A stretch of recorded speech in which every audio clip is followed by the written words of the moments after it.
I have been with my wife for almost 20 years, and I always thought that if I let my wife take the lead and do what she wants, she would be happy and we would have a great marriage. But recently she got pissed at me and told me that I don't take initiative in life and that she doesn't want a cardboard cutout of a husband.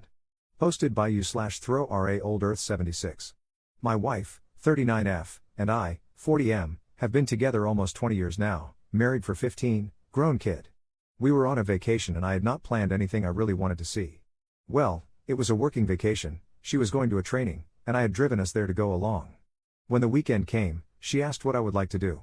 I had not really planned or looked into anything, and she got a little irritated. This led to an argument. I guess more of a vent session than an argument. I didn't really say much back, to be honest. She said I need to be more proactive and take the lead more in our lives, not be a passenger along for the ride. She pointed out how I rarely pick movies to watch, or how I had not even bothered to look up any places to eat or things to do around the city we were in. This went on for a little while, and she said that it gets old having a cardboard cutout of a husband and that she wants a person who has opinions and is curious about the world around, not just along for the ride. I will admit I had not thought of things to do while we were on this trip, and I could have. I had lots of spare time the day she did the training. We didn't really talk much on the drive home. I think this has been stirring for a while, and is probably more than just not looking up things to do on the trip. I always thought letting her take the lead would allow her to get what she wants and make her happy. I guess it is not what she wants, and now I'm kind of lost on how to take more initiative and be more proactive in life and our relationship. I really don't have many close friends to ask things like this of, and probably wouldn't even if I did. My question is, how do I learn to be more proactive in my relationship before it's too late? Top/relevant comments. Commenter. Wait. So what did you do while she was in training? Did you just stay in the hotel and do nothing? Ops downvoted response. Yeah, I just hung out at the room while she was at the training. She had the car, and there wasn't much around to walk to. What Op did? I ate the breakfast, then went to the gym, showered, and yeah, kind of doom-scrolled until she came back. To another commenter. Well, what happened was I got started watching these long reels of people arguing with people filming in public, and the police coming. 4 hours slipped by. I was confused by the videos. Commenter 2. You make a monthly or bi-weekly date night, schedule it, make a reservation or buy the tickets, or map the route. You think of the next vacation and offer to organize it. You step up in other areas, buying groceries and cooking meals, for example. Ops downvoted response. I can do that. I have never really planned or organized a vacation, but there is really no reason I can't. Commenter 3. You learn to be proactive by being more proactive. Make a list of things to do, restaurants that look good, day trips to places you could drive to. Make as big a list as you possibly can and present 2 or 3 options to her each week. Keep updating the list. Never stop updating the list. Start making a list in Netflix or whatever as well. Ops downvoted response. Okay, I can do that. I am never one to really pick the TV programs, but I can also start looking at Netflix or watch what movies might be coming. Commenter 4. You are mixing things up. She has asked you to become a person with their own wants, needs, and opinions, again. You interpret that as having to lead, but those are different things. I fear that you are one of those people who just got lost in their relationship because it's easier than doing things yourself. Doing things yourself is also how you get back to being your own person. You say you let your wife take the lead so she'd be happy, but have you considered that it is also exhausting to think for 2 people? And that she might like conversations where you give a different perspective instead of agreeing. The your own opinions comment sounds like this. It's not about leading. It's about being your own person and not just a prop for her life. Start with this. For the next weekend, you think about something you would like to do, can be something you used to like or something new. Then you make the plans and do it. Then maybe start a new hobby. Find a sport, learn a language, find some sites/cities you want to visit. Plan a date, and with it I mean from beginning to end so she only has to show up. Then have conversations where you won't blindly agree, but contribute your own points. Maybe you even bring up a new topic of conversation. All of those things aren't leading, they are being an individual that offers something, other than giving up everything that made them them, in a relationship. Ops response. That makes a lot of sense, really. I often get lost in conversations with her. She is very up to date on the news and current events, I am not so much, so many times I don't have opinions on things she says. You are probably right about kind of blindly agreeing on some stuff. Makes a lot of sense, really. Additional info from Op. You're right, she has. And if I had thought about what she said and reflected on it, I have to admit I have changed over the last few years. I see now, after thinking about what she said and what others here have said, I have to be honest and say yes, I lost interest in hobbies, friends, and family. Interests, I more or less have quit caring about anything, really. Not looking ahead, where we were at, or wanting to leave the hotel on my own was a symptom, not the problem. I also have to admit that she said this herself when this all happened, but I didn't want to admit that I probably do need help. Which means admitting there is something wrong in my head, and that means I'm going to have to talk to someone about it. I had to come back and reply to you because you kind of kicked me about not looking up depression after trying to brush it off in another comment.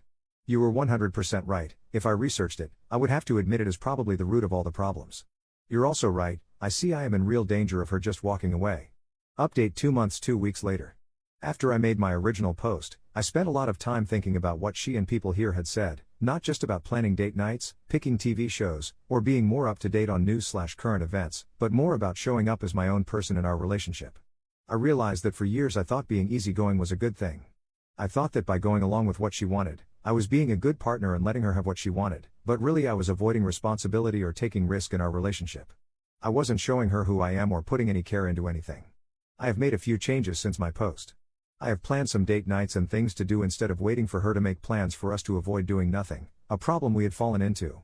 Sometimes she likes what I have planned, sometimes not so much, but I think she appreciates the effort. I have been speaking up and paying attention more, even about little things. What I think about a TV show or place we have been for the first time.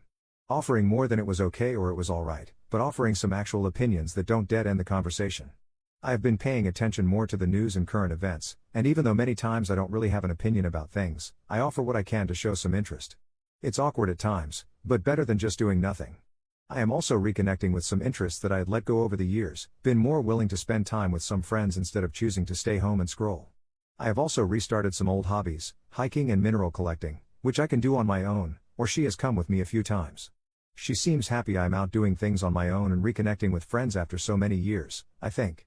The biggest change was how I think about taking initiative and taking the lead. It's not about being the boss or the one to make all the decisions, it's about being present and curious about the world and what is around me, and wanting to do more when we are on a trip than sitting on my phone and scrolling for hours.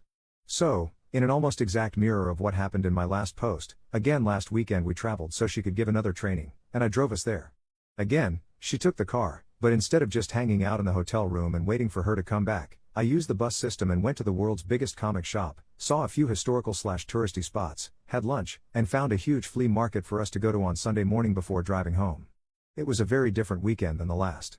She was most surprised when I had picked an Indian spot for dinner Saturday night. I am not a very adventurous eater and have shied away from trying foreign foods. This was my first time trying Indian, and she has always been an adventurous eater, so I really caught her off guard with that. There is still work to do, but I think we are in a much better place than when I posted before. She has said she has seen a difference and said she feels she is seeing me be more me again. Thanks to the people who responded to my original post, your advice helped, even the harsh replies. Top/relevant comments. Commenter. Hi Op, I was one of the top comments in the absolutely brutal roasting you received in your previous post, and I am speechless that you took the advice to heart and probably saved your marriage and your social life by simply learning to give a crap. God damn. Well done. I bet your friends missed you. Op's response. I remember your reply, about making lists, and I started doing that. I felt a little kicked when my kids said I could keep notes in my phone when I was asking where to find a police-style spiral notepad. I should have thought there would be an app for that. Commenter 2. Good on you. Something really important to do is to maintain the effort. It's always easier to slide into previous bad habits, so you'll need to remain vigilant, but I hope this leads you towards a happier ending than your original destination. Op's response. I already think the ship has turned from hitting the iceberg, but you are right, I need to keep on the lookout and not let myself slip back where I was. Commenter 3. Oh my word. You've done amazing work. It does sound like a healthier environment for both of you. And what a change from the last work trip. I hope you are, for yourself, enjoying coming out of your shell. Again, kudos. Op's response. Enjoying coming out of your shell. I am, honestly it is exactly like that, looking around again instead of just letting the world pass by. There are parts in movies where they show the monotony of life and I had really fallen into that pattern. I am enjoying caring about what goes on around more than the weather. Thank you. To another commenter. I think the best way to describe how I feel is like I've been living in a dark room with a dim flashlight, and she and everyone else said, turn on the lights. I am happier for sure. She does seem much happier than before also.